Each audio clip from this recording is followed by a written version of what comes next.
Hoje, a gente vai mergulhar fundo numa ideia transformadora que está no capítulo 13 do livro do Márcio Bringente, um capítulo chamado De Traidor a Filho.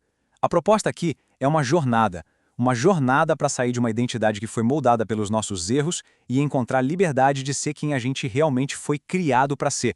A grande sacada é que talvez a nossa maior luta não seja contra o que a gente fez, mas contra quem a gente passou a acreditar que é depois do que fez. E essa frase aqui, ela já diz tudo, né? O Márcio Bringente joga essa ideia no nosso colo. A verdadeira guerra não é com o erro em si, mas com a autoimagem que a gente constrói em cima dele. É essa identidade de traidor que se torna a nossa verdadeira prisão.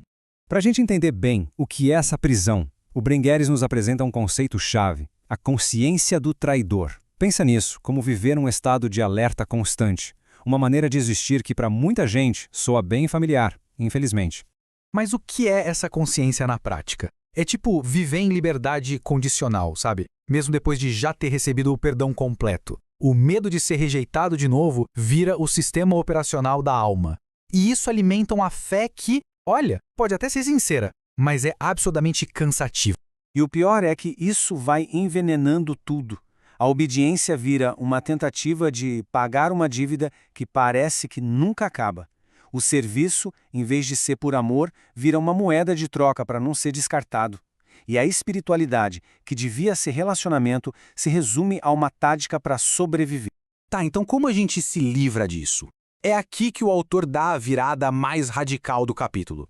A solução não é uma reforma, não é um conserto, é uma ruptura total. E ela se baseia numa verdade que desafia a nossa lógica. Deus não está interessado em recuperar traidores. Essa frase é o coração da ideia do Bringhiene. É forte, né? O plano de Deus não é dar uma repaginada na nossa identidade antiga. O plano é sepultar essa identidade de uma vez por todas para que algo totalmente novo possa nascer no lugar. E o ponto crucial é esse aqui, ó. A cruz não é um programa de reabilitação para a nossa reputação.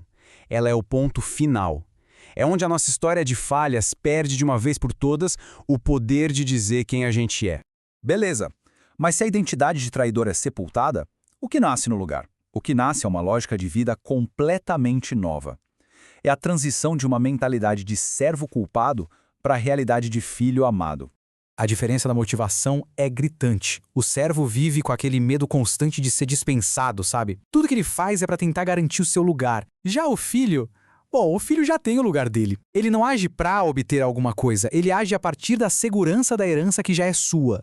Isso muda totalmente o diálogo dentro da nossa cabeça. Aquela pergunta ansiosa do servo, será que foi o bastante? Ela é substituída pela paz do filho, que descansa na certeza de que a obra principal já foi feita por outro.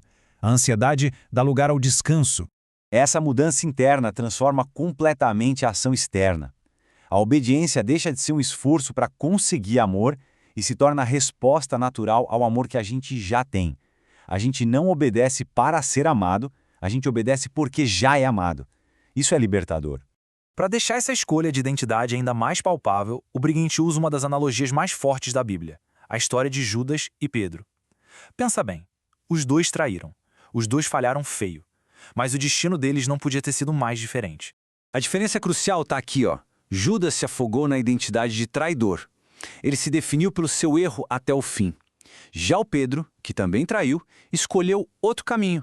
Ele aceitou a oferta de ser redefinido não pelo erro, mas pelo perdão que recebeu. A lição é muito clara. O que separou os dois não foi a gravidade da falha, mas a identidade que cada um escolheu abraçar depois dela. A questão nunca foi o tamanho do erro, mas qual foi a resposta à oferta de uma nova identidade.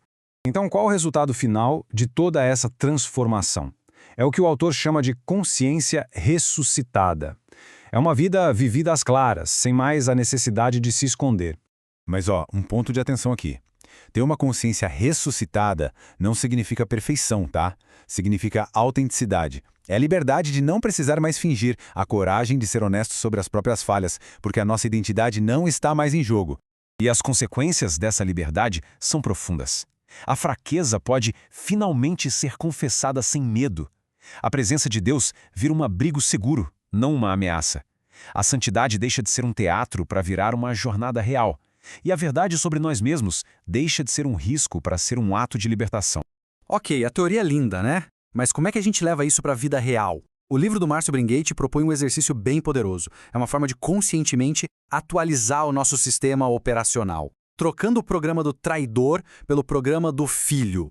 Funciona assim. Primeiro, a gente visualiza. Traz à mente aquele erro que sempre volta para assombrar. Segundo, a gente entrega. Vê na imaginação essa memória sendo totalmente absorvida pela cruz. E terceiro, a gente declara. Afirma ativamente a nova verdade. É um ato de concordar com o que o céu diz sobre nós e não com o que a memória acusa. E tudo isso nos leva a essa pergunta fundamental, uma escolha que cada um de nós precisa fazer. No fim das contas, o que vai ter a palavra final sobre quem somos? É a memória insistente dos nossos erros ou é a verdade declarada da nossa nova identidade? É a transição definitiva. É sair da necessidade de apenas sobreviver para finalmente poder viver de verdade.